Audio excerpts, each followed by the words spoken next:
สำบายดีมื้อนี้แม่นข้าพเจ้าจะมาขอแนะนำแบ่งปันเกี่ยวกับวิธีการสร้างไอคอนโปรแกรมที่สามารถเปิดใช้งานได้โดยที่บ่จำเป็นต้องไปดาวน์โหลดเอาไฟล์ติดตั้งโปรแกรมเนาะคือเช่นตัวอย่าง Facebook และ Gmail นี่เนาะข้าพเจ้าได้สร้างโดยที่บ่จำเป็นต้องไปดาวน์โหลดเอาไฟล์มาติดตั้งใส่คอมพิวเตอร์เนาะซึ่งเวลาเราเปิดมันก็จะไปเชื่อมโยงกับโปรแกรมเว็บเบราว์เซอร์เนาะคือเส้น Gmail นี่สามารถคลิกได้เปิดได้ปกติเนาะแต่ว่ามันจะไปเชื่อมโยงกับเว็บเบราว์เซอร์เช่น Google Chrome Baidu อย่างต่างๆเนาะแล้วแต่คนที่ใช้เนาะซึ่งสามารถใช้งานได้ปกติคือกับโปรแกรม Gmail เนาะสำหรับการสร้างไอคอนโปรแกรมเนาะทำอีกมันเราจะต้องมีโปรแกรมเว็บเบราว์เซอร์เนาะจะใส่โปรแกรมใดก็ได้คือตอนนี้ข้าพเจ้าจะมาสร้างเดี๋ยวนี้ Facebook มีแล้วยัง WhatsApp ที่ข้าพเจ้าจะสร้าง WhatsApp เนาะก็เข้ามาเว็บเบราว์เซอร์แบบนี้มันก็เขียนหาเนาะว่าจะเป็นแบบใดอยากเขียน WhatsApp เนาะเขียน whatsapp.com แบบนี้เติมไปเข้ามาหน้านี้เนาะเข้ามา WhatsApp เว็บแล้วก็สแกนดูโทรศัพท์เว็บโทรศัพท์เข้าไปเนาะจะมี QR ให้สแกนก็จะสแกนโทรศัพท์เข้าไปก็จะขึ้นมาหน้านี้เนาะนี่เราทำการคลิกเมาส์ใส่ทั้งเครื่องนึงแล้วก็ copy เนาะ copy URL ของมันแล้วก็ปิดออกมาหรือว่าจะปิดมาทั้งหมดเลยก็ได้คำสวยเนาะเอาหมดเลยก็คลิกหัวใส่หน้าเดสก์ท็อปหน้าบางๆเข้านิ้วจากนั้นมาเข้าที่ช็อตคัทจากนั้นให้เรากด Ctrl V หรือว่าคลิกหัวพาสเนาะเดี๋ยวเขาจะไปค้นหาเก็บไว้บนใดบนหนึ่งทำมาค้นหาก็ได้แต่วิธีนี้มันจะง่ายสุดแล้วข้าพเจ้าแนะนำวิธีนี้Copyมาวางเลยกด Next จากนั้นก็จะใส่ซื้อว่าเขาจะใส่ซื้อวันใดสำหรับโปรแกรมนี้สมมติเป็น WhatsApp ก็ใส่ WhatsApp นะ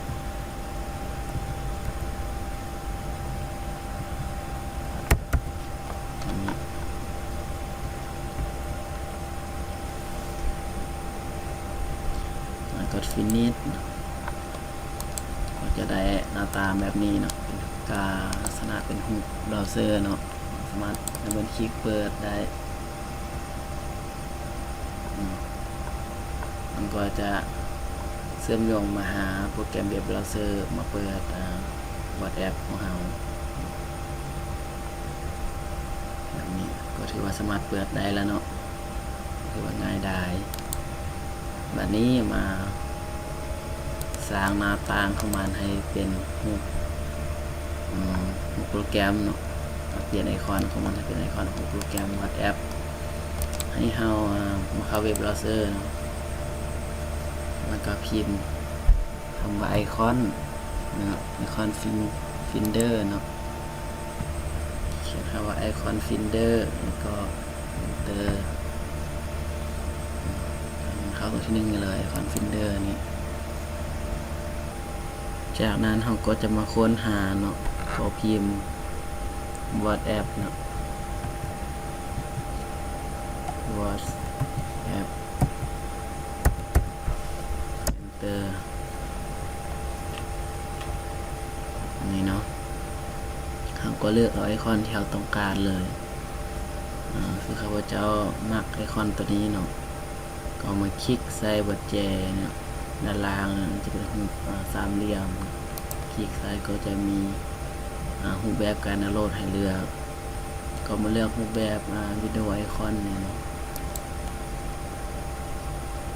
จากนั้นมันก็จะดาวน์โหลดแบบนี้หลังจากโหลดได้แล้วเนาะเขาก็จะไป copy เนาะจะโหลดไว้ที่นี้เนาะ copy ไปเก็บไว้ในช่องดีหรือว่าช่องเก็บของเฮาเนาะเก็บไว้ช่องดีจะบ่ให้มันลบเนาะเก็บไปนี้เนาะพาดไว้นี่จากนั้นก็กลับไปในเดสก์ท็อปเนาะมาคลิกเมาส์ใส่ไอคอน WhatsApp นี่เนาะต้องเป็นรูปเบราว์เซอร์นี่ต้องเป็นรูปGoogle Chrome นี่เนาะแล้วก็คลิกขวามาเข้าProperties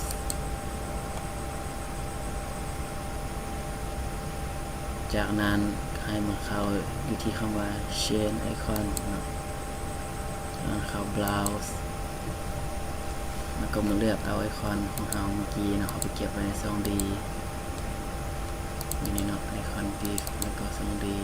ตัวนี้เนาะเขาจะดาวน์โหลดมาเมื่อกี้นี่โอเคโอเคเลยเนาะเราก็จะได้ WhatsApp มาประเทียมห้อยแล้วสามารถเปิดได้แบบนี้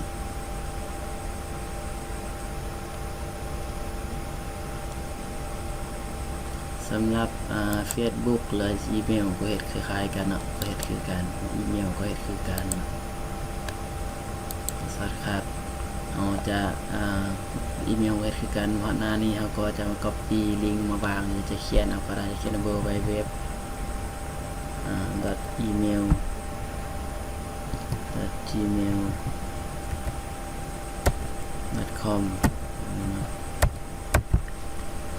แต่เพื่อความชัวร์แนะนำให้ไป copy ลิงก์เอาเลยมันจะแน่นอนก็เขาเขียนเองเนี่ยครับเจ้าเราเขียนเองบนก่อน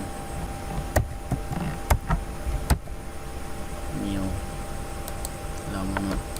จะเข้าไปเมลได้ป่ะนี่เนาะมันก็สามารถเข้ามาเมลได้คือการเท้าเขียนถูกเนาะแต่ถ้าเราเขียนผิดตัวหนึ่งก็จะผิดเนาะฉะนั้นแนะนำให้ copy ลิงก์ตัวนี้เนาะไปวางก็ได้เช่นเดียวกัน copy ลิงก์ตัวนี้แล้วก็มาวางอยู่หน้านี้เนาะหน้าพาดลิงก์จะแน่นอนก็เราเขียนเองตัวนี้เป็นการแนะนำเกี่ยวกับการสร้างโปรแกรมโดยที่ไม่จำเป็นต้องดาวน์โหลดโปรแกรมเนาะแต่ว่าเฮ็ดเวียกได้คือกันมันก็จะสะดวกเฮาเนาะบางทีไปโหลดโปรแกรมก็อาจจะติดไวรัสอย่างมานำมีบุคลิกได้คอมนักขึ้นตื้มเนาะวิธีนี้มันจะประหยัดพื้นที่ของคอมพิวเตอร์นำก็สะดวกของเรานำวันนี้สำหรับการแนะนำวิธีการสร้างไอคอนโปรแกรมก็เพียงเท่านี้นะคิดว่าประการใดก็ต้องขออภัยนำหากว่าวิดีโอนี้มีประโยชน์ก็ช่วยไลค์ช่วยแชร์ให้กับคนที่ยังบ่รู้มา